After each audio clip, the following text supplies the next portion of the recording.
Baby shark. Hey, good morning, everybody.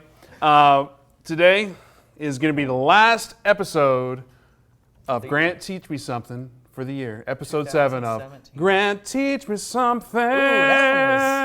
Yeah. Got some soul in that one. Soul. I dig that. So today, we're going to go back to basics, and we're going to do acronyms and terms. Yeah, acronyms and terms. This is one of those things that we have a tendency to blow past a lot of this stuff because we just kind of assume everybody knows what all these acronyms are. What's your ARV? Huh? What's your ARV? What basis are you in? What's your percent? All that kind of stuff. So, this is one of those things. Let's take it back to the basics. Let's throw out a bunch of terms, a bunch of acronyms, and we're just going to kind of shotgun through these things. Back to basics. Wait. Grant, teach me something. Back to basics. I kind of wanted to keep talking to see how much further you would lean in. Okay. So we're going to shotgun through a lot of these things just so that we get it out there, just so that everybody understands what we're talking about when we throw out all these words. I had somebody that I know that was like, "Hey, Grant, I tried to watch one of your videos and I set it up, and about halfway through I was like, I don't understand any of these words." And you sound like, I don't know what that means. I don't know what that means. So that being said, if you've got words, if you've got terms, if you have any questions of just the stuff that maybe you're a little embarrassed to ask about at a RIA club or whatever, or an email. This is a safe place. This is a safe place. Mostly safe. Mostly safe. So comment those because as the questions period comes up, then we will discuss on that stuff. And either way, stick around at the end. I've got a special invite for everybody and Christmas time and all that kind of stuff. We'll get into that. And for 99% of the people. For 99% of the people. Not me. Go ahead. No, definitely. It's specifically against you. Well, let's get into it. Let's kind of get into this. So I'm going to kind of start from the beginning. Again, I'm going to run through some of these things and just kind of go through it. So one of the very first basics that we've got is ARV, after repair value. So if you have a house that you're picking up for $70,000 and you need to put $10,000 into it in order to make that house worth $100,000, $100,000 is your ARV. After it's been fixed up, it's worth $100,000. Wait a minute. You bought the house at 75, you put 10 into it. The ARV is 85, right? That is your basis. Ooh. Nice leeway there for me. Okay, so let's get into ARV a little bit more before we jump too off. I was being absurd for the absurdity's sake, but because too often people are like, well, what is ARV? ARV, right. And it's simply what the market value of the house is. If it was MLS ready, fixed up, bells and whistles, staged, what somebody would buy for it if it was move-in ready. Right, exactly. And what we're doing to find that number is we're looking at comps using Propelio.com. We're looking at comps, and comps is short for comparables. You're looking for comparable sales in that area. And a lot of times, whenever I've got somebody running a comp, on a property, they're like, well, what you want to look for when you're running your comps is you want to look for those houses that are fixed up to the level that you feel your house should get fixed up to. So what you're looking for when you run those comps is you're looking for, do all of the houses that sell for the most in here, do they all have hardwoods or do they all have carpets? Are they all with granite or not? Because you're going to have some houses in there. Maybe you've got 3 houses that sold for $170 that all have hardwood and granite. And you've got a house or 2 that have carpet and linoleum and they sold for $140. Well, you're using that $170 price as your ARV because you should put the granite and hardwoods into it. And Grant just did another throwaway without realizing it. Comps means comparables. Right. And literally you just back up 30 seconds to get that definition. Right. But a lot of times, what's a comp? Exactly. It's just all it is the comparables to what it is. Yeah, just saying if we for like. If we were to compare this house with other ones in the neighborhood, to find a price. That's your comparable. That's your comp. And like I said, look in the description. I put basics. Basics. Okay, anyway. All right, so that's your ARV. The next one that I want to talk about, we'll go into basis, right? Because one of the things that he threw out there is like, okay, so I buy the house for $70, I put $10,000 into it, all cash. And then it's worth $100,000. My basis in this property is now $80,000. That's what I have in on the deal. Now, is that like a financial term? Because, honestly, maybe it's just us real estate investors are stupid. But you don't really hear basis that much. Is that more of it, like when you're dealing with the hedge funds or? Yeah, it is, and you hear about it in stocks a lot too. But it's a good way to think about it because we need to think about like we're buying real estate, but what we're really doing is we're investing. We're finding ways to make money, right? So we use money terms a lot. A lot of these things are going to be money terms. So if I'm ever looking for private money, I throw in terms like basis. They're like, he knows his shit. Yeah, right? Yeah, like this guy. I'm He gonna give him knows. my money. He knows something. You're just going to walk up to your private lender. Is this how you get private money? Like, hey, Ryan, I hear you got money. Basis and LTV, huh? Yeah. How about NARV. turn into Seinfeld? What about the basis? So your basis is going to be No, you're not with me. No, not one. Tried. Your basis is going to be what are you in it for? So you've got a couple of different ways to look at your basis too, because you've got a cash basis and you've got a total basis. So case in point being, if I get a private money loan, right? And like for me, I don't pay points. It's my private lenders. I'm just doing the interest rate. No, we'll get into points in a minute. We'll get into points in a minute, yes. Get into points in a minute. Yeah, because I totally had that one on here. Oh. Nothing to see here. Anyway. So if I, say for instance, you're looking at hard money, and a lot of times hard money is going to work in a way that I'll explain in a second. It'll be like 12 and 2 or 14 and 4. You'll hear those terms thrown around.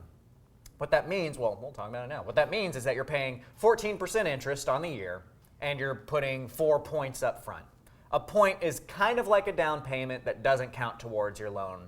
So if you need a $70,000 loan, or in this case you would Let's just say a $100,000 loan to make interest easy. Yeah, let's make this easy. So you need a $100,000 loan from your hard money lender. That's going to get you the money you need to buy it and to fix it up. And your lender is one of those that says, let's say it's 10 and 2. Okay, you're going to pay 10% interest on the year, and you're going to pay 2 points up front. So you would give that lender $2,000 just for the right to get the money. That's usually at the tile company. It's taken away. It's all lumped in with your tile company. Right. So it's not like you have to be like, oh, I got to come up with here. It's all part of the closing costs. It's all part of those closing costs. So you're going to give that lender $2,000, but your loan is going to be for $100,000. The difference between a point and a down payment would be if you were doing a 2% down payment. Now you owe 98. Now you would owe 98. But with points, you get a $100,000 loan, 2 points. You get a $100,000 loan. You give them $2,000. You don't ever see that $2,000 again. Is that the VIG? Is that? Is that the right word? VIG? I don't know. I don't know. I've never not been a mobster. Where's long Daniel? enough. He knows those terms. Anyway. So that's kind of where your points would come in. Yeah, because you never hear 10% interest. Well, first of all, you don't hear 10%. You usually hear 12% interest and 2 points. You never hear that. You always hear 12 and 2. It's a throwaway. It is, yeah, and it's because everybody just kind of assumes, everybody understands. Right. So to this point, if we were doing a $100,000 loan and it was 10 and 2, that would mean that you're paying 10% for the year. So over the next 12 months, you were going to pay $10,000 to that lender in interest. And divide that by 12. You divide that by 12, and that's your monthly payment. Right. That's how that's going to work. Okay, so 10 and 2, $10,000 for the year. Divide that by 12. That's your interest. At the end of that year, they're going to expect you to pay that $100,000 back. Because it's an interest-only loan from the hard money lender. Right. So your payment is purely paying interest. Your principal, that $100,000, at the very end of that year, they're going to expect you to pay that off, and that's called a balloon. Ooh. A balloon. So a balloon is when you've got payments, and then all of a sudden at one payment, you got to pay everything back. That's a balloon. So that's another term that you're going to hear a lot, all right? So in this hard money loan world, we've got several things that we're talking about. We've got your points, we've got your interest only, we've got your balloon, right? Real quick though, when you're in this world, and this is why this episode is going to be important for especially the new guys, the new gals, the newbies all around, is because when you're dealing with a hard money lender, you're never going to hear 12% interest, 2% points, and a balloon. You hear 12 and 2. And then you have to act like you know what they're talking about. Right. And you're never going to get a year. It's typically 6 months. So that's why it's very important. Like the day you close, you already have all the other stuff lined up, and you're in and out in 2 weeks, 30 days, 45 days, right. 2 months, 3 time months. Time is money. You hear it whatever. Time and time again, but time is money. Because at 6 months, whether you're done or not, you owe that. Or you owe that $100,000 or whatever that balloon was. But you'll never hear the word balloon. It's just assumed that you know what it means. Right, exactly. Thank you for pointing that out. Yeah. So the point that we got into all this hard money stuff was to get back to our basis. Let's get back to the basis. So we've got in this scenario, if it was 10 and 2 and you paid $2,000 for this $100,000 loan, you now have a cash basis of $2,000. Right? That's how much cash you have actually put into the deal. But you might have a total basis of $102,000 because you got a $100,000 loan, you put $2,000 in on top of that, right? So basis can be split out into a couple of different things, and that's important to talk about because in a minute we're going to talk about cash-on-cash returns versus ROI, and so we'll discuss that a little bit more. Let's back up because I think earlier we were talking about the 70 plus 10 equals 80, and then I threw the curveball for the 100. Yeah. And I think you linked both those situations together. Sure. So let's erase one and use only one of them because you were talking about total basis of 102 with the loan plus the 2. Right. So I was only using the 100,000. Okay, because I got a little confused because you brought up the 70. No, that's true. So let's unconfusify Mr. Let's erase Harper the here. 70 plus 10 thing. Right. We're not going to talk about that anymore. We're just going to talk about the loan value of 100,000. And you're at 10 and 2, and so usually, typically that $100,000 will cover all the closing costs and have some repair funds. It depends. Yeah, it depends. So a lot of times the hard money lender will not allow you to use that loan to cover your closing costs. The things like the title policy and that kind of stuff, those typically need to come out of your pocket. The hard money lender will typically only want to give you a certain percentage of the value of the house, certain percentage of the ARV, okay? And then you've got to come up with closing costs and stuff on top of that. So what we're looking at here is we've got a hard money lender. They're willing to give you a $100,000 loan. Now, if they're giving you a $100,000 loan, that might mean that you're buying the house for $85,000 and putting $15,000 into repairs. And they're giving you the money to purchase the house, the acquisition of the home, and they're giving you the money to actually fix that home up. So, and let's just throw out some stupid numbers.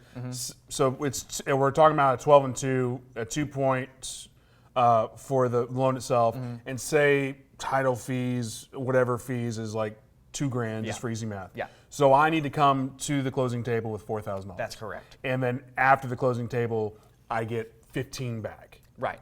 Okay. Right. So once you go to the closing table with your closing costs and your points, in this case, if you've got 2 points, it would be that $2,000. We're going to round up and say, or round down or up, whichever, depending on the price of your house, and say that title fees and everything are $2,000. So you need $4,000 out of your pocket. And my total basis at that point in time is 104.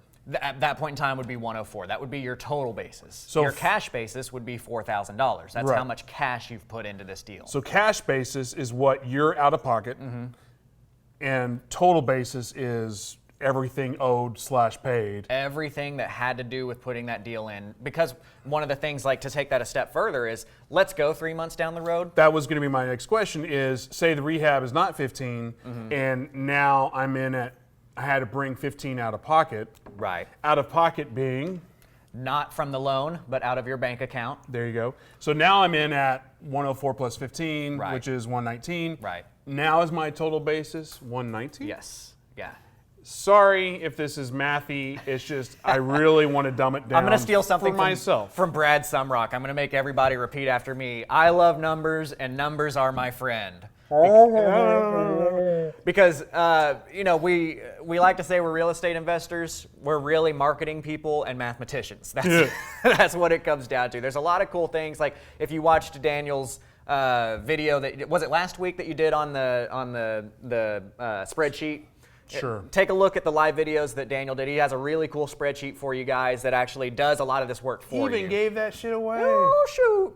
So you can get these spreadsheets that help you out with a lot of this. But it's really important that you know what's happening in this so that you can, because the whole point of knowing how to do this stuff in the background is so that when you get that spreadsheet that gives you numbers and that kind of stuff, if you know how it's working, if you know what your basis is and all that kind of stuff, this is what allows you to get creative with stuff. Because if you really understand it, sometimes you'll find one little part of it, you're like, oh, wait a minute, I could fill this hole with that piece of money and make it all work. Yeah, and on that note, whether you're a wholesaler, a flipper, or a rental portfolio, whatever your strategy is in real estate, you need to know the numbers across the board.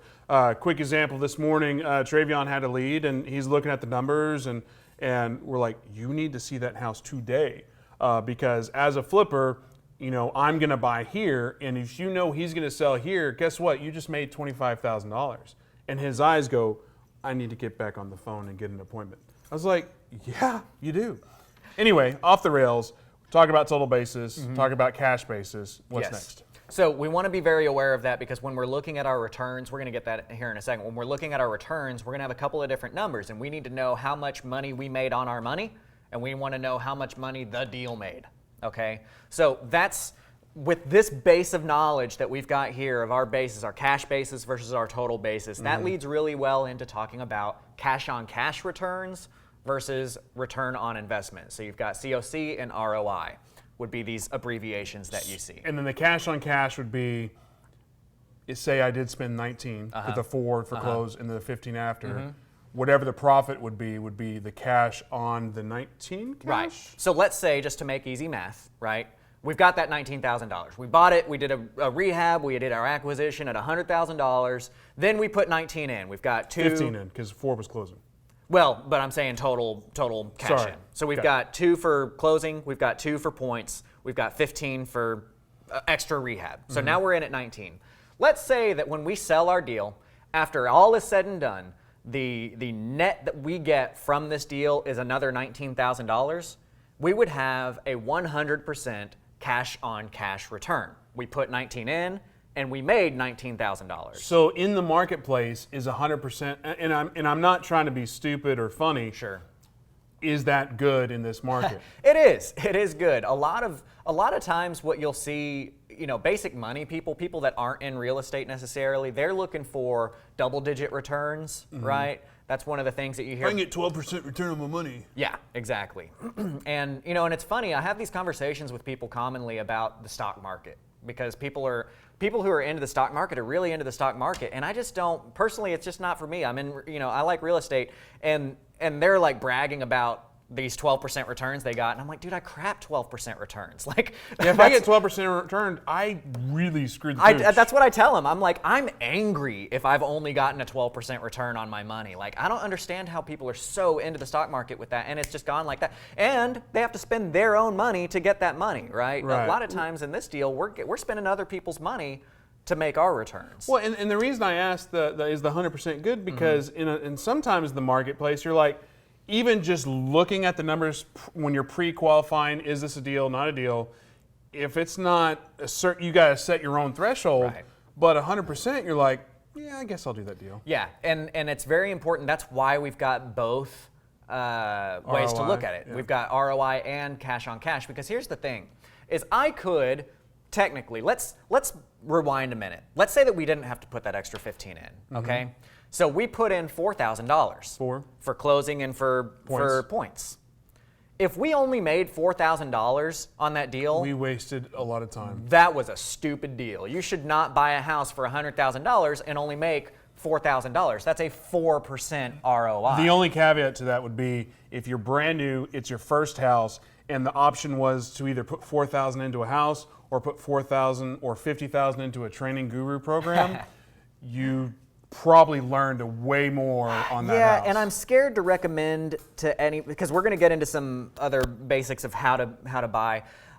It's really important. I think you make a mistake by, I think that Just one mistake or plural mistakes? Yeah, it is a mistake to look at your ROI and say that that's a good return. Okay, here's a case in point, and this is how the hedge funds look at deals. A hedge fund, by the way, is just simply a group of a lot of people with a lot of money who are able to use basically stock market tax codes to invest in whatever they want. But you've got to have a certain amount of millions of dollars to be able to qualify for that, blah, blah, blah, blah, blah. But hedge funds, they look at things as ROI. That's what they're looking at, okay? So they might buy a house at 92% of the value of that home and look at it as a success because they're looking at the ROI and saying, hey, we made 12% on it.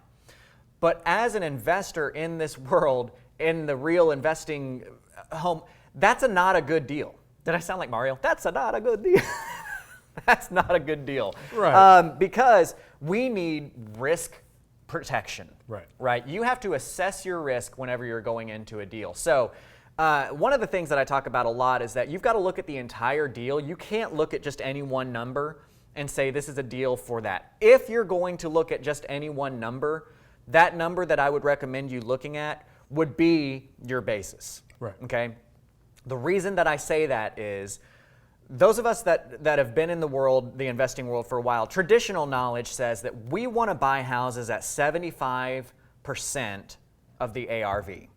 In other words, that means that we want our acquisition cost and our rehab to both add up to 75% of that ARV. That gives you room to screw up. That gives you room to pay for the closing costs, to pay for all the other stuff, and still make money. Okay, that's why we want to be at that level.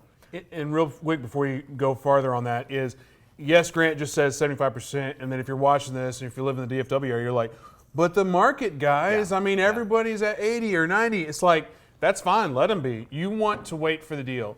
Case in point, I call a lot of wholesalers up, I call a lot of bandit signs. Hey, I want to be on your list. Well, what is your buying criteria? 75% minus repairs. Well, good luck. I sell to hedge funds at 92. I'm like, cool. I'll wait for this. I'll wait for the deal. Yeah. You don't want to get emotional. You want to wait for the deal because you want to be risk averse. You want to make sure you want to make sure that cash on cash is there. So going back, I know we're really beating this down, but what do you think is a good cash on cash target? So let's take that example, okay? So let's look at, I'm going to erase, I know we're changing numbers, but we're going to go back to that 100,000 ARV, right? Because that'll make these percentages more easy. So my recommendation to you is to buy at 75%, okay? And like you said, the market dictates things, but your risk aversion is your choice. The smart choice is 75%. If you choose to go more than that, just understand you're being very risky. Let's say that you buy at 75%, and it is a $100,000 ARV, okay? When you fix up that house, you're going to sell it for $100,000. You're going to have to pay your buyer's agent 3%. The agent that brings you the buyer off of MLS, which is the system where everything gets listed. Multiple listing service is what that stands for. It's where you get your comps. That's where Propelio's pulling all their numbers from. So the buyer's agent is going to bring a buyer in for you. You're going to pay them 3%. You're going to pay your seller's agent 1.5%. Because you can go through Mary Lou Gonzalez. Mary Lou works for you at gmail.com, does discounted listings for people that are coming from Propelio, coming from CreativeCashFlow.com. All I can think about is like Prince, like, I would die for you. I will say that she is too legit to quit. So anyway. You're going to pay your seller's agent, and that's, by the way, that's North Texas here. Outside of that, you would normally be paying 3%. But let's say you're paying 3% to your seller's agent because you don't have a hookup through Propelio or CreativeCashFlow.com. So total, you're paying agent 6%. You should expect to pay another % of your sales price for closing cost title policy. So when you run your numbers, you're actually going to net from that $100,000 minus the 6% in agent's fees, minus, let's do 2% in like closing costs and stuff. Let's be a little bit conservative. So now you're actually walking away with $92,000. And I would even, this is going off the rails, but I would even throw another % for negotiations, and then also, hey, fix this, fix this, fix this. Right. Anyway, it's really smartest. It's really most conservative if you don't have everything lined up like us. We've done tons of deals. We know exactly what our costs are going to be. We know exactly. We get hooked up from different people, like that kind of stuff. If you're just getting into this business and you don't have all the connections in the world, count 10% off. Just go ahead and just knock off 10% for closing costs, all those fees, all that kind of stuff. So you're really walking away with $90,000. If your basis is $75,000, that's what you got your loan for, and we're going to just act like you sold it immediately and don't have holding costs and that kind of stuff. You would be netting $15,000, right? Or $90,000 from the sale minus the $75,000 loan. You actually get $15,000 from that, right? If you are netting $15,000 and you are in it for $75,000, that's a 20% return. Okay, that's on a 20% ROI. Right? And if that's a cash, that's also 20%. If you put your own $75,000 of cash into that deal, you would have both a 20% cash on cash and you would have a 20% ROI. However, if you got a 75% loan from your hard money lender and you paid 2 points, so you're in it for $2,000 cash and you make $15,000 from the sale. You did that wrong. Yeah, I did that wrong. I did 15. What am I doing here? Sorry. 2,000 divided by 15,000. You still did that wrong. What am I doing wrong? How am I doing this wrong? 15 divided by 2. 15 divided by 2? Mm-hmm. We do maths. We do math here. 15 divided by... I know this show is Grant teaching me something, but math. That's still not right. Oh, what am I doing wrong? Oh. It should be like multiple hundreds. It's not... Oh my gosh, I'm an idiot. Daniel, what am I doing wrong? You put $2,000 cash in, you make $15,000. 2,000 divided by 1,500 or 15,000. Oh, whoa. That's because I am an idiot. It's a 700% return. That's what... Okay, I'm looking at it wrong. I'm like, 7.5, it's not a 7.5% return. It's a 750% return. I play Mario Kart. I play Mario Kart really well. So if you have a $2,000 cash basis, thanks for dealing with me, guys. You have a $2,000 cash basis and you made $15,000 on it, that's a 750% return, okay? So that's your difference between your cash basis and your total basis, your cash-on-cash returns, and your ROI. It gets into a lot of but you're asking, like, what's a good return? That is a good return. That's what we're looking for. We want to be, that's why I'm saying if I'm going to use any one number, I'm going to use that basis number. I'm going to look at it as I'm buying at 75%, or I'm buying at 80%, or whatever that is. That's what we want to go after. These things are nice indicators after the fact that we look at it, but just trust the experience that those of us have had and say, hey, if I buy at 75%, I'm going to be making a good return. Now, the mistake that the hedge funds make is they go in at 92 and they're like, look, I can make a 12% return buying at 92%. But what happens when you tear a wall down and you find termite damage? What happens when all of a sudden, for whatever reason, that house doesn't sell for 8 months? What happens when all the copper's gone? What happens when all the copper's gone? Copper. So the risk is too high buying at those types of basis, and that's why we suggest doing the 75 and 80. So that handles a lot of the abbreviations and why we have those abbreviations, why we have those terms. We've hammered out a lot of those. Just as a review, we've got ARV, we have basis, Comps.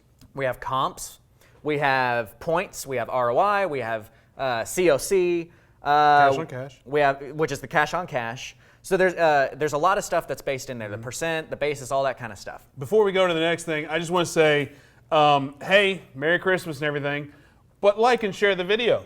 We're doing this for free. Grant drives like an hour and a half every Wednesday to come out here and hang out with us. So go to Creative Cashflow, linked above. Go like his page too. We need the likes. We need the shares. Facebook sometimes hates us and doesn't even have our videos, even if you follow us. So if you don't get notified already when we go live, go to our page, go to the follow button, click settings, and if you need help, DM me, direct message. Oh, that's a Facebook acronym, DM, direct message, and I'll help you out get set up. But we do this every day. But again, please like it, please share it. At the end of this video, we're going to be giving a book away, which is Gods at War. I'll speak about that. Yeah, that's a Grant recommendation. It's linked above if you want to look into that. But we're going to be doing a book giveaway to qualify for that drawing. We need you to like, we need you to share, we need you to drop a comment. Also, if you have a question about terms that we haven't gotten into yet and you're concerned that maybe we won't go there, drop it below and we'll get into it. That's my spiel. Also, if you need comps, Propelio. Or leadless. We do leads as well, which is also important in this market. Going back to this, the reason we spend a little bit more time, at least in my point of view, on the cash on cash and the ROI is that's why you're in this business. Yes, people like to talk about I get to spend time more with my family. The reality is if you're just getting started now in this business, that ain't true. You're working 27-hour days. Yeah. If you get into this business of real estate investing with the thought process that you're only going to spend 2 hours working and then the rest hanging out poolside, you're not going to be successful. So, again, I've said this many times. I hate the whole raw, do the work, but it's so true. It is. It's very true. And I think a common mistake that gets made from both the people sitting in my chair and both the people sitting in your chair is that the people sitting in my chair are usually very egotistical. And we like bragging about the luxury cars that we drive and the time that we get to spend with our family and the time off we have and that kind of stuff. And the people sitting in your chair say, all I have to do is say that I'm a real estate investor and I get all of that. What the people in my chair don't do enough is talk about the 16, 17-hour days that we spent every day. Like it took me 2 years of working literally 7 days a week, working an average of 16 hours a day. I was showing houses on Christmas morning. It took me 2 years of that. before I got to this point where I'm taking a month off every year or 2 months off every year and that kind of stuff. So just understand that it is work, and you don't have to work that much, but you're not going to get these results if you don't. And real quick, Sean Burke, he has a good point. He's like, is buying at 75% including the rehab costs? The answer is no. Yes, it is. 75% minus the rehab costs. Oh, okay. Yeah, your acquisition cost, your acquisition of the home is 75% minus rehab. And here's a quick way that math will screw you over in this business. We throw out 75% minus rehabs. So say you take $100,000 and you multiply by 75% and you subtract 20,000 rehab. You're at the number of 55. So if I do 100,000 minus 20,000, and then now I'm at 80, and I multiply by 75%, what am I at? I was reading. I'm sorry. You're at $60,000. So the difference between that is, ARV minus or 75% minus repairs, you're at 55,000 versus ARV minus repairs times 75%, you're at 60,000. Now you're at a difference of $5,000.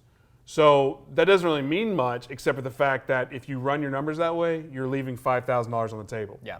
And yeah, you might buy a couple more houses, but guess what? Your cash-on-cash returns are worse off, and your ROIs are going to be worse off. Absolutely. So that's why it's important you say ARV multiplied by the 75%.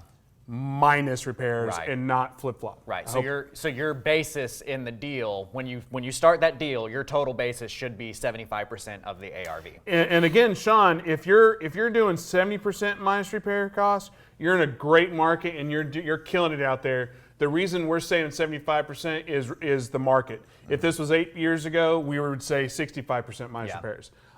So it all depends on what your competition level is. A reference point, like you mentioned before. Right now, if you look at the average wholesale deal pushing out, it's at 82%.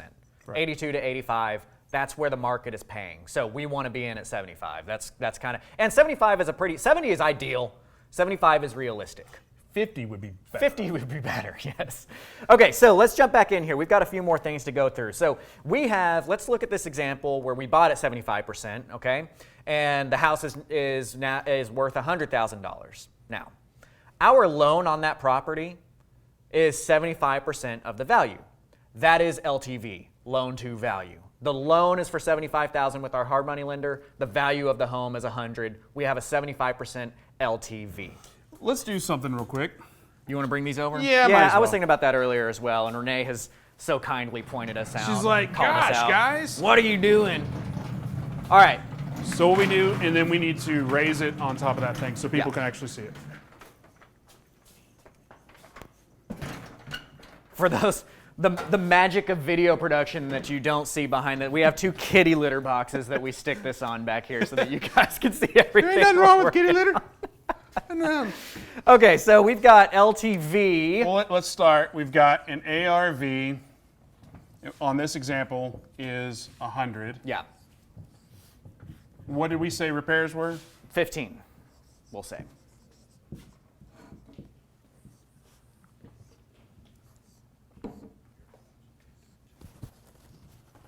We're gonna do some more technical. Oh shoot!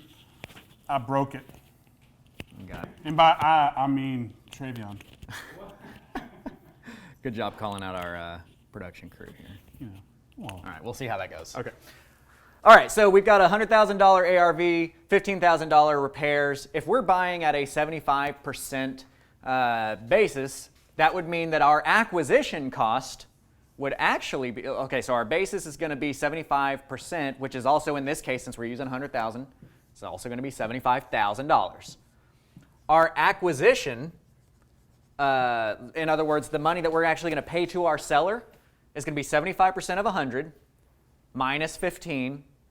So we're actually paying $50,000 for our acquisition. So we can just put ACQ as a lot of times what I'll write for acquisition. Is it 60? No, it'd be, 60, sorry. Yep. Yeah.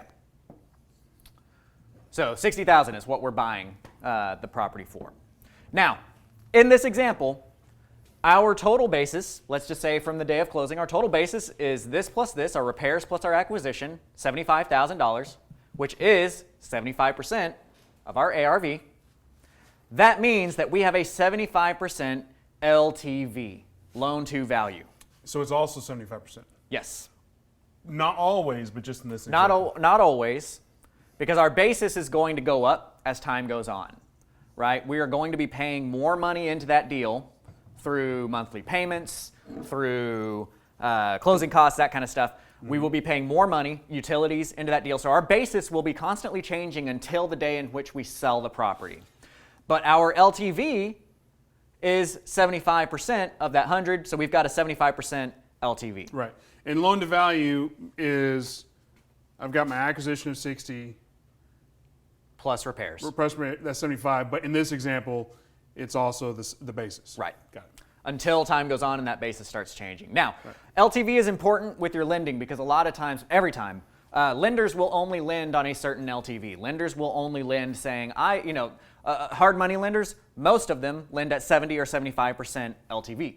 Okay, most of them are going to say, I will only put out $75,000 for a house that's going to be worth 100 at the end of the day. And before people start dropping the comments, oh, well, I get my rates at 10 and I get my rates at 80%. Yeah. Yes, it's just like anything. It's competition.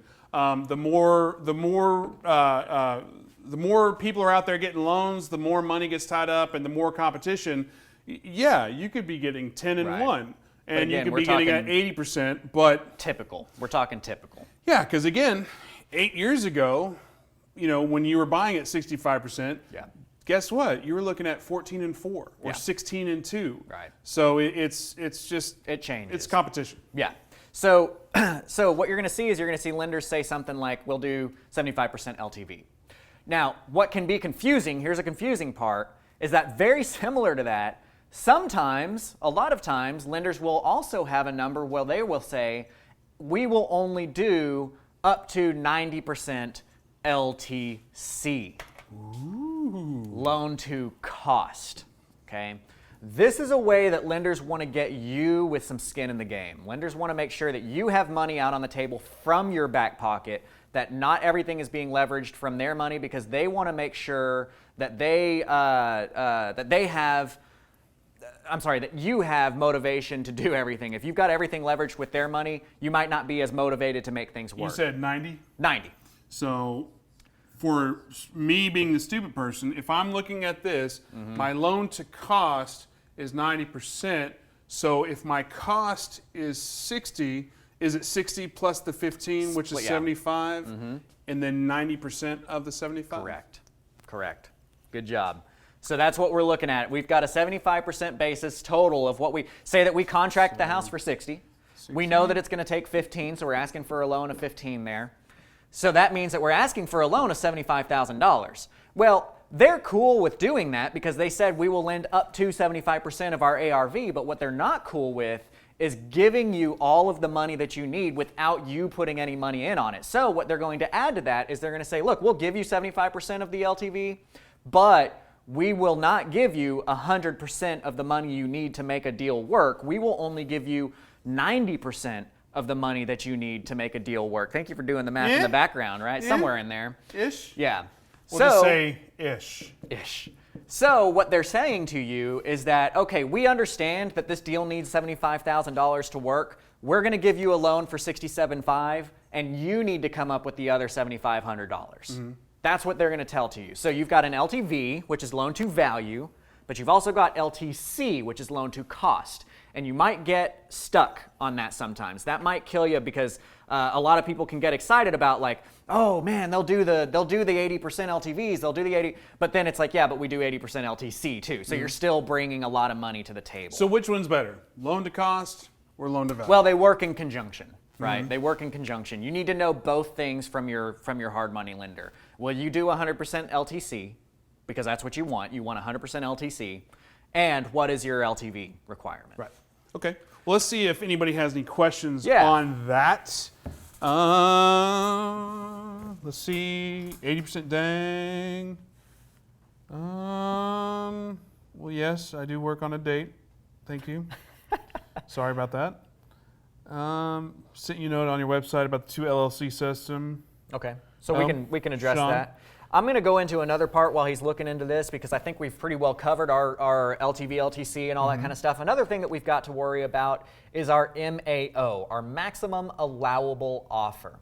This is oftentimes going to be an internal number that we have that tells us in our organization what we are capping our offer at, okay? So in this case, if I'm going to tell you that I want you to stay at a 75% LTV, then your MAO is going to be 75% of $100,000. That's the maximum that you're going to be able to offer on this house. MAO. MAO, maximum allowable offer. MAO, maximum allowable offer. Right. So in this case, our MAO to our seller is $60,000. That means that if we give our seller 60 and we have to put 15 in, we will be at that 75% range, or that 75% mark that we internally have decided is our maximum. So if I'm a wholesaler, I know a flipper is going to be paying 60 for that. So I need to get the house for whatever I'm trying to make on the deal minus the 60. Right. Let's say that you are a wholesaler and you say, I need a minimum $5,000 wholesale fee for every deal that I do. That's your internal deal.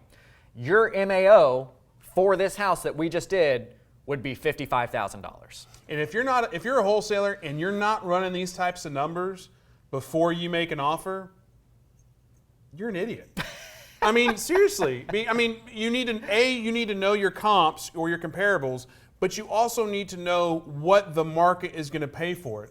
So personally, I would suggest you do go off at 75%, and then you let the market dictate. Can I sell it for 82%? That's fine, but that's just whipped cream and cherries and gravy on top of whatever you're getting.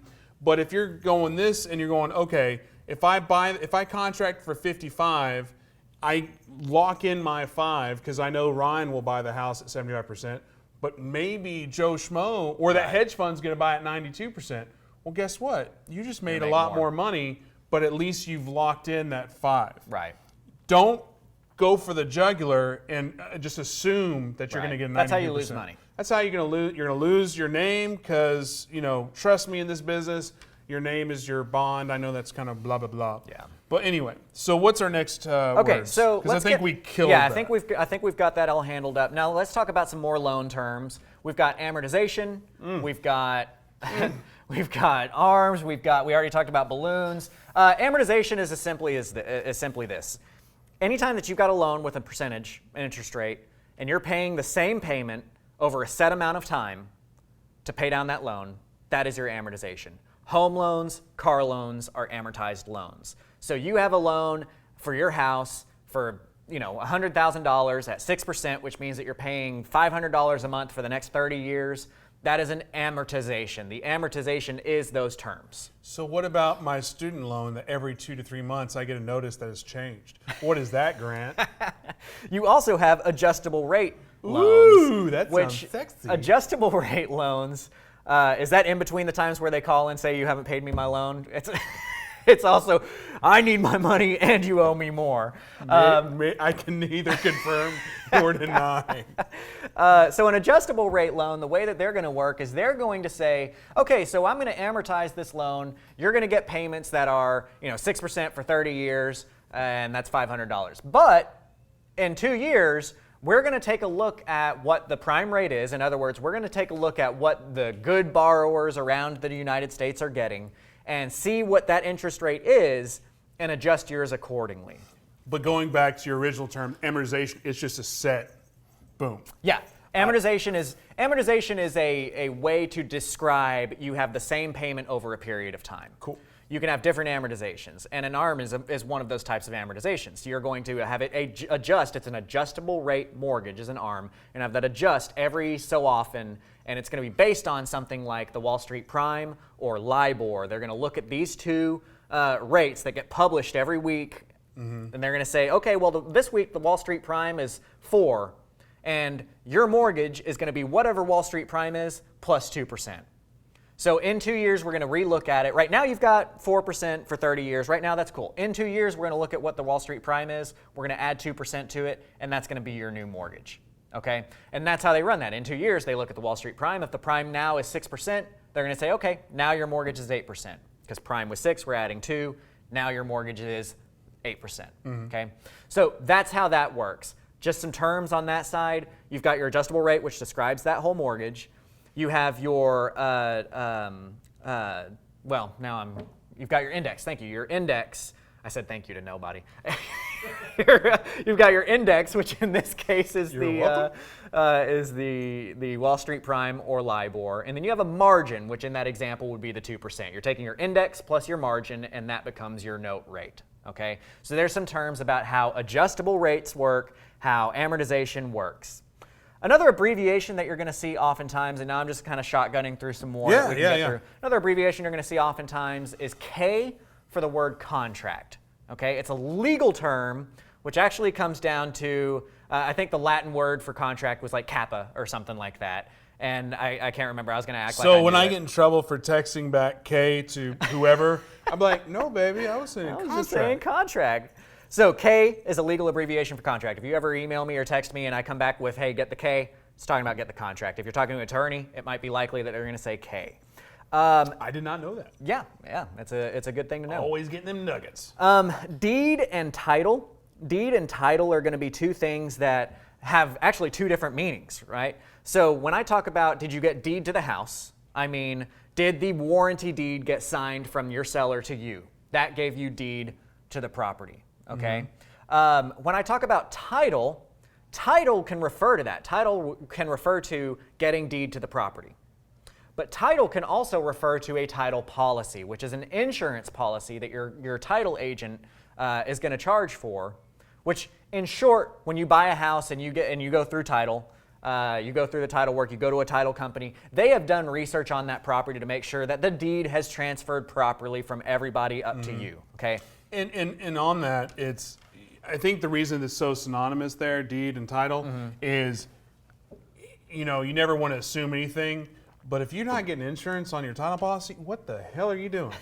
Well, and it depends. I preach against title insurance policies on subject to deals. Because you do subject twos, but on cash deals, get your title policy. Right. And so title can say, if you say, did you get title to the property, title can mean, did you get deed to the property? Has the deed been proper, or has the deed been transferred to you? But it can also say, it's short for title insurance, which makes sure that the title company says, hey, we're going to research to make sure that deed has transferred properly all the way to you, but we're also going to ensure that in case something pops up a year from now that we didn't catch and somebody's asking for $20,000 because we didn't catch this loan that was on the property or this lien that was on the property, we're going to pay that lien for you. That's the insurance policy that you're getting there.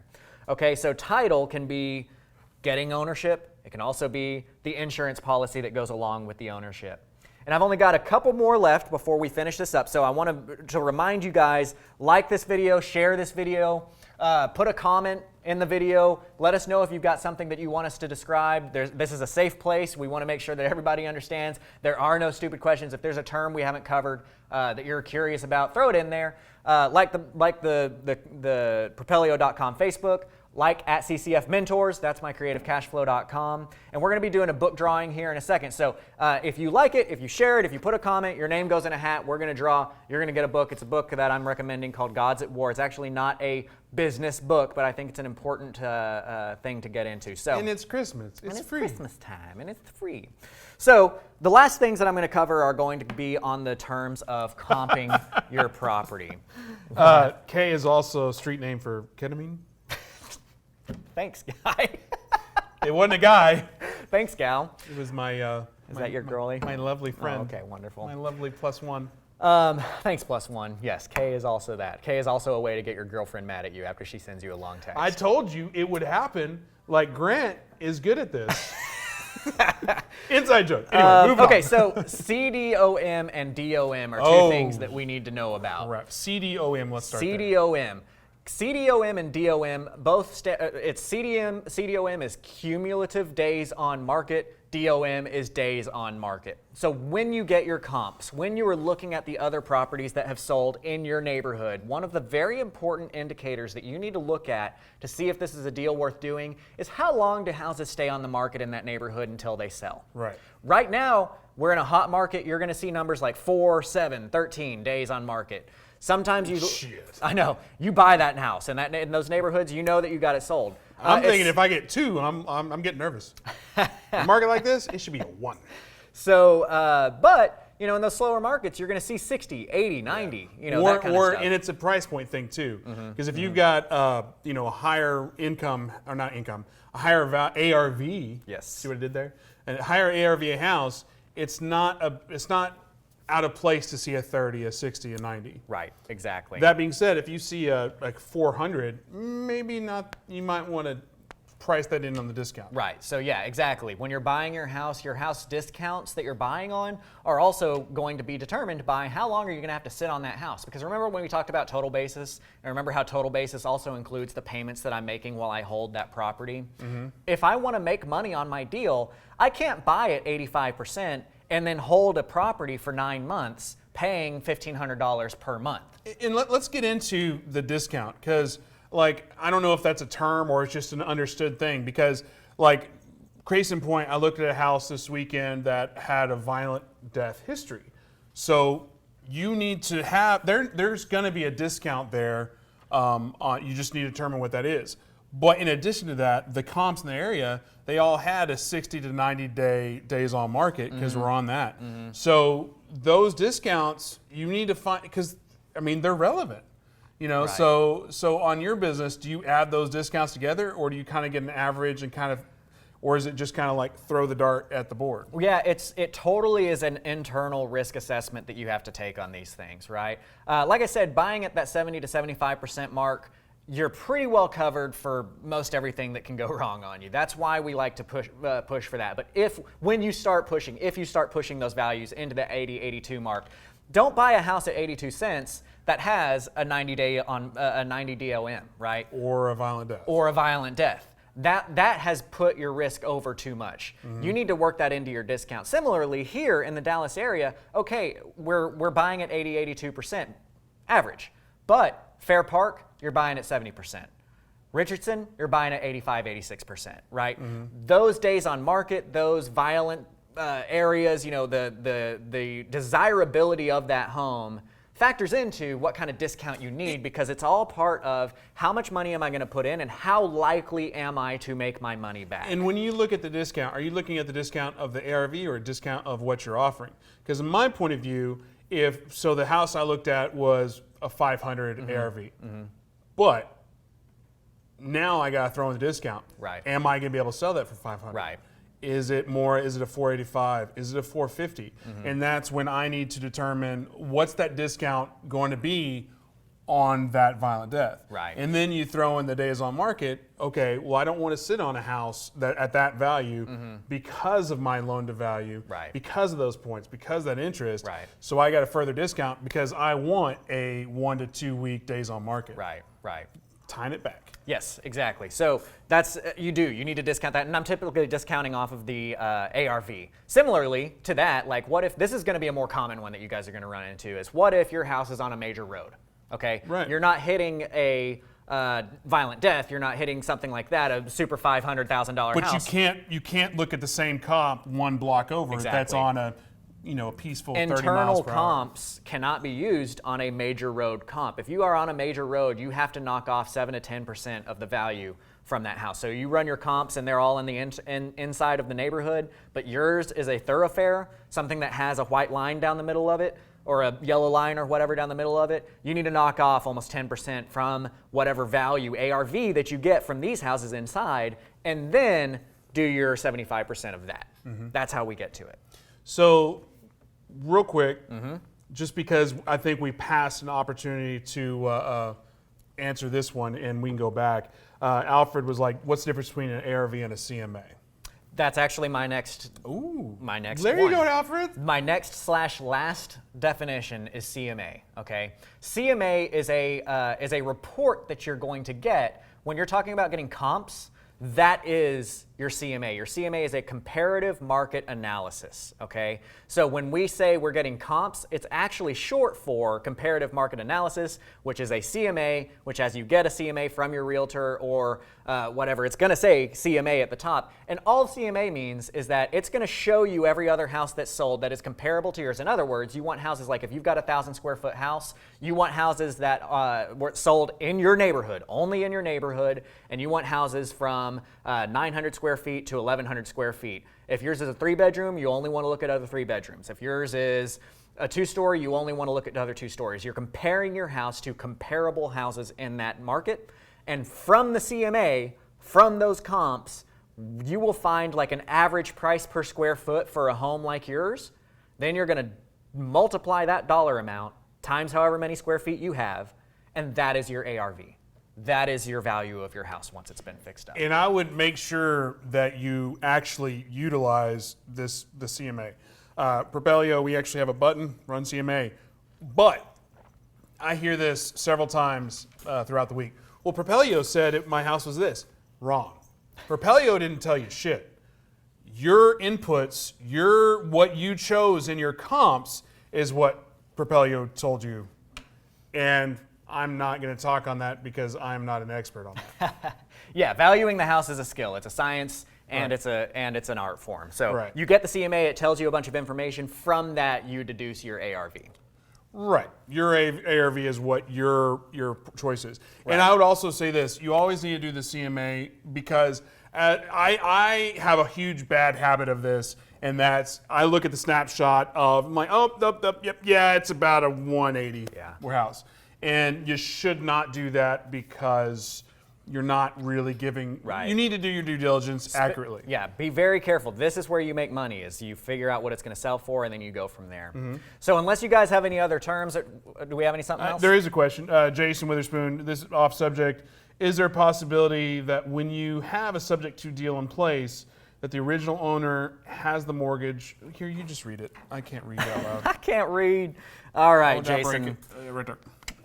This is off subject. Is there a possibility that when you have a subject to deal in place, that the original owner who has the mortgage could default on something, causing a lien to be put in place that you have nothing to do with after you've done a deal with them? Okay, so that's a fairly good question, and that is very off topic, but we'll go into it anyway. So the short story is no. The short story is no. Liens can only be placed on property that you own. And if you watch our Subject to Grant Teach Me Something from last week, you will learn that the deed from the property from owner goes to buyer, i.e. you become the owner of the property. That seller does no longer have any ownership rights. That seller does not have title to the property. That seller does not have deed on the property. So they are unable to have something affect that property. They only own the mortgage. So you'll be safe in that case of them doing something in the future. The only thing that might cause some headache for you that still isn't going to affect you in the long run but might cause headache is if they file bankruptcy. You might have to work with the trustee to let the trustee understand they no longer have ownership rights to this property. Yes, the debt is under their name, but it needs to be removed from the bankruptcy because they are not the ones paying it. It is now our responsibility. So on that note, as we're wrapping up, let's open it up to all questions whatsoever because the next time we'll be in here will be in January. Yeah. We're going to take the next 2 weeks off the studio live. We still got a show tomorrow. We still got a show Friday. But on that, you won't have access to Grant for basically 3 weeks. Couple weeks, yeah, 2 or 3 weeks. So in that, you'll have Christmas, you'll have New Year's, and you won't have an opportunity. Yeah. That said, you can always go to CreativeCashFlow.com and ask him directly. Mm-hmm. But if you're here now, drop a question below. I think we did a lot of the basics out there. Yeah. There's probably 1,000 more terms that we just don't think of. Sure. But these are going to be the ones that are common that you're going to have to deal with on like And then we day-to-day. might do this here in a few weeks anyway, or once a month or every other month, just common. So if you have questions, if you have comments, drop them below.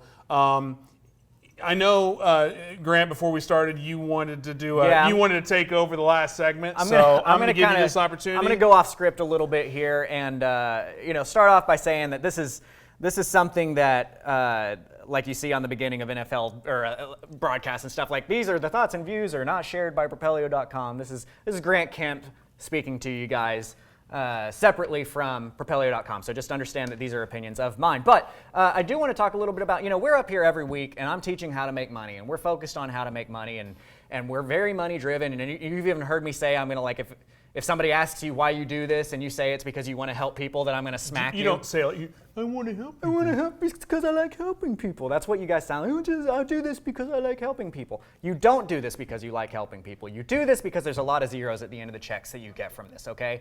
And let's all be very real about that. If you wanted to help people, you would be going and volunteering at charity and working for the Salvation Army or Trusted World or somebody like that. You're doing real estate because it makes money.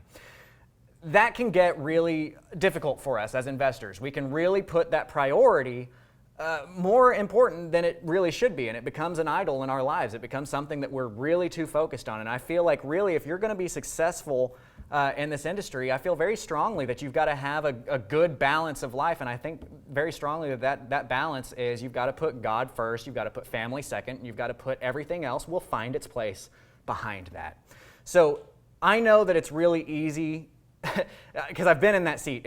It gets to the point when you've got somebody with a lot of money telling you, like, money isn't everything, blah, blah, blah, that you're like, oh, shut up. Money isn't everything. You've got money. That's why you say money isn't everything. And I get that. But there's been a lot of happiness studies that come out, and really it flatlines out. After about $55,000 a year, the dollar to happiness, like getting to 55, there's a big impact from every like $5,000 of like, hey, people are more happy when they hit this. Once you hit $55,000, it levels off. I'm here to tell you from somebody that, I grew up in a 1,000 square foot home, 3-bedroom house with literally gang signs tagged on the brick on the front of it with giant drug dealers who are currently serving life prison sentences. Or dead. Living next to me, one of which being dead, yeah. To now being in a position where I am in the 0.001% of American earners, those anxieties, those stresses, everything that you feel from the money issues that you have right now, they don't go away, okay? I've been on both sides, and again, I know it's easy for you to say, oh yeah, well, he's got money, but they don't.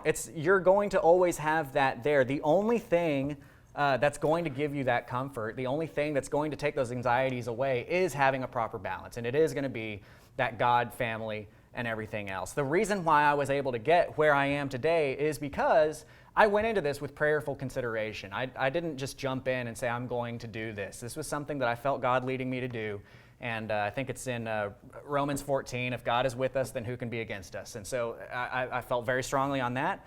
I followed up with it, and I've been, very blessed in life since then. And that leads us into talking about Christmas and everything. It's with us being so money focused, even those of us that are believers, it can get really easy to think of Christmas as times to give gifts, times to get gifts, stuff. Maybe it's about our vacation, maybe it's the time off, the time that we're spending with family. But I don't think it's any secret that the reason that Christmas is there is it's a celebration of the birth of Jesus, and it's a celebration of that life and that death, and the fact that through that life and death, we were all given this wonderful amount of forgiveness that allows us to have a path to heaven. And I really want to encourage everybody out there that if you've run into those, because I feel like Christians ruin Christianity for a lot of people.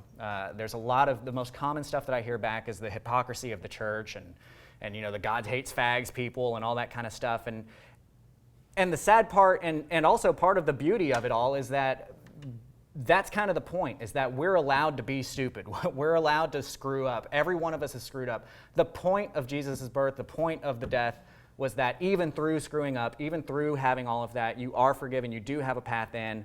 And I encourage you, if you've had those interactions with people, but you still kind of have something tugging on your heart, email me. If you've got questions or anything that you want to talk to somebody that actually has a brain that's not going to be a jerk and actually can speak to you about stuff that's going on, Grant at CreativeCashFlow.com. I'd love to take the time to have coffee with you, talk to you, whatever that might be. Invite you out to my church. It's 400 West Campbell Road. It's at Campbell and 75, Trinity Bible Church. We're very, biblically driven. We've got a great teacher up front that will help us all through it. But let's remember that, what Christmas is about and what that is. And so, that being said, I know that that Christmas is a really tough time for a lot of people out there. A lot of people are struggling with the loss of a loved one. A lot of people are struggling with not liking their family and not wanting to go see them and all that kind of stuff.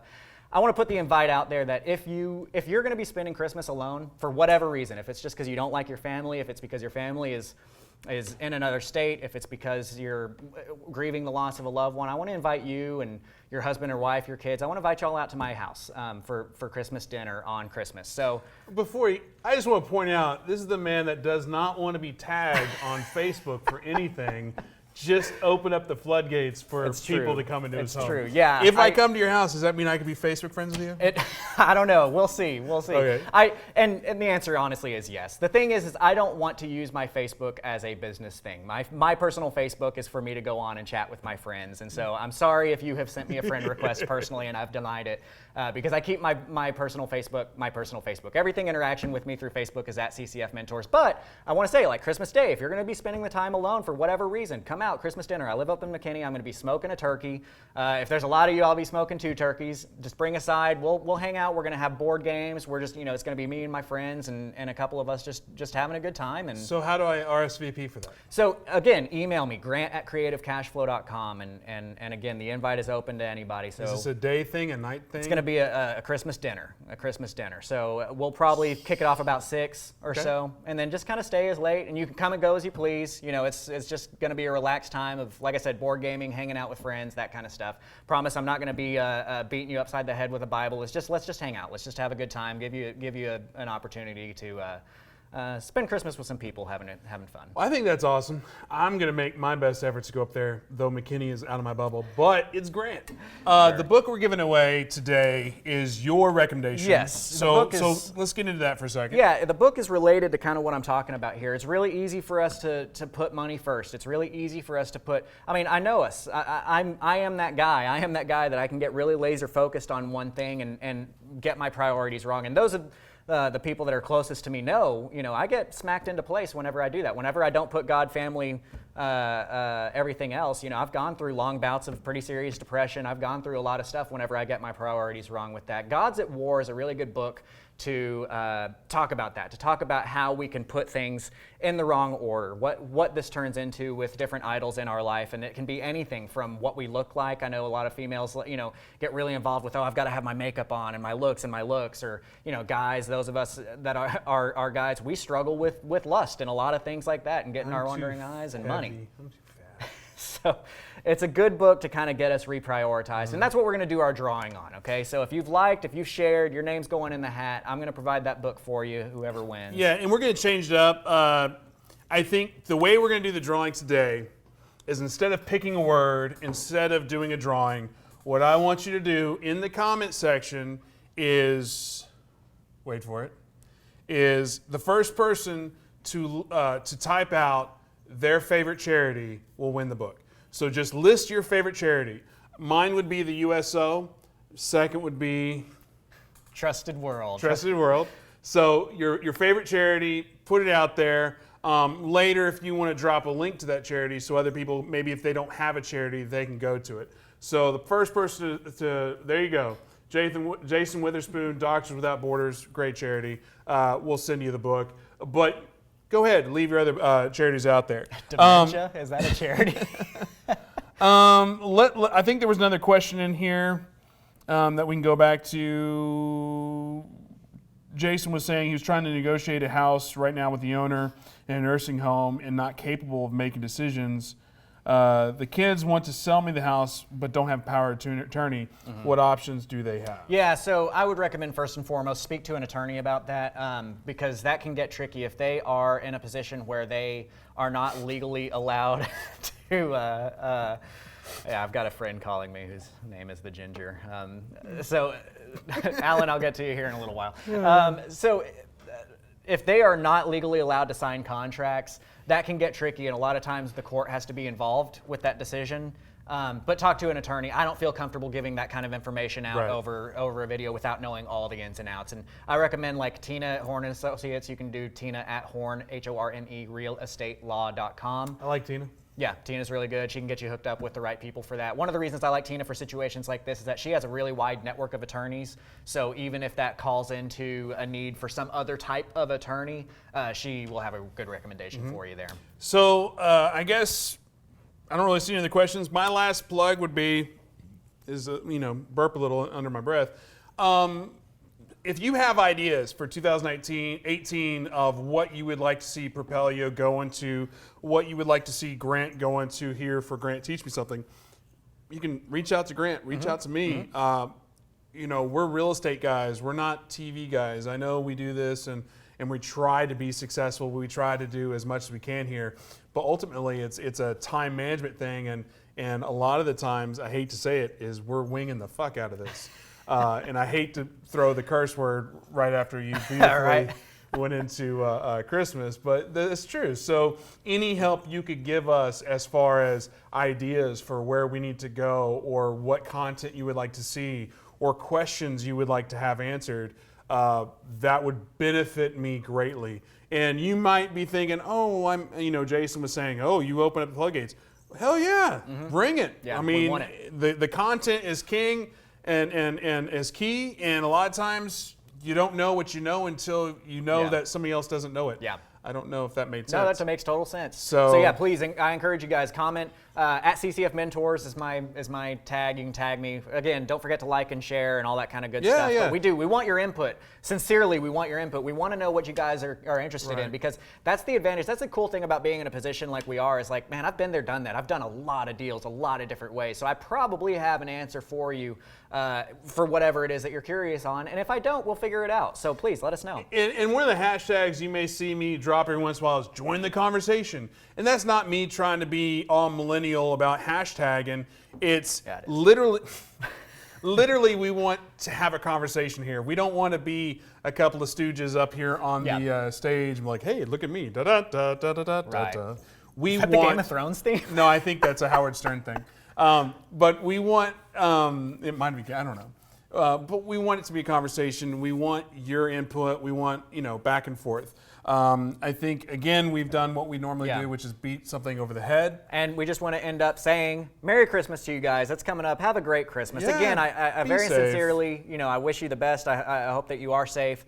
If you do have any questions about anything, please email me, Grant at CreativeCashFlow.com. Again, if you want to come out to Christmas dinner with me and my family, Grant at CreativeCashFlow.com. And Jason, I'll get your book out to you. Yes, exactly. So have a great new year. And be safe. Don't be stupid. I mean, it's